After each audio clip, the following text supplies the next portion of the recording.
Thrissur Madathumpadi smart village office തുറക്കുന്നതിൽ revenue വകുപ്പിന്റെ മെല്ലെപ്പൊക്ക് തുടരുന്നു. ഓഫീസ് തുറക്കാൻ റവന്യൂ വകുപ്പ് ഹൈക്കോടതിയോട് 6 മാസം കൂടി സമയം തേടി.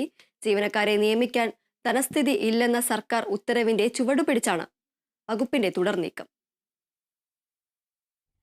3 മാസത്തിനുള്ളിൽ വില്ലേജ് ഓഫീസ് തുറക്കണമെന്ന ഹൈക്കോടതി വിധിക്കെതിരെ അപ്പീൽ നൽകാൻ സർക്കാർ തീരുമാനിച്ചിരുന്നു. എന്നാൽ അഡ്വക്കേറ്റ് ജനറലിന്റെ നിയമോപദേശം അപ്പീൽ നിലനിൽക്കില്ലെന്നറിയിച്ചതിനെ തുടർന്നാണ് 6 മാസത്തെ സമയം കൂടുതൽ ആവശ്യപ്പെട്ട് റവന്യൂ വകുപ്പ് ഹൈക്കോടതിയെ സമീപിക്കാൻ തീരുമാനിച്ചത്.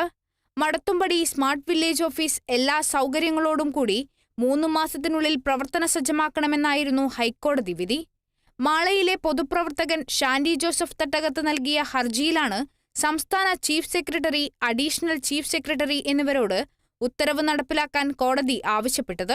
2 മാസത്തിനുള്ളിൽ വിഷയത്തിൽ തീർപ്പുണ്ടാക്കാൻ ഉത്തരവിട്ടെങ്കിലും സംസ്ഥാനത്തിന്റെ ധനസ്ഥിതി മോശമായതിനാൽ പൊയ്യ ഗ്രൂപ്പ് വില്ലേജ് വിഭജിച്ച് മടത്തുംപടി സ്മാർട്ട് വില്ലേജ് പ്രവർത്തിപ്പിക്കാൻ മതിയായ ജീവനക്കാരെ നിയമിക്കാൻ സാധ്യമല്ല എന്നുള്ള ഉത്തരവാണ് സർക്കാർ പുറപ്പെടുവിച്ചത്. പൊയ്യ, മടത്തുംപടി, പള്ളിപ്പുറം എന്നീ 3 വില്ലേജുകൾ ചേർന്ന പൊയ്യ ഗ്രൂപ്പ് വില്ലേജിൽ നിന്ന് മടത്തുംപടി വിഭജിച്ചാണ് സ്മാർട്ട് വില്ലേജ് ഓഫീസ് ജഡ്ജിമുക്കിൽ കൊണ്ടുവന്നത്.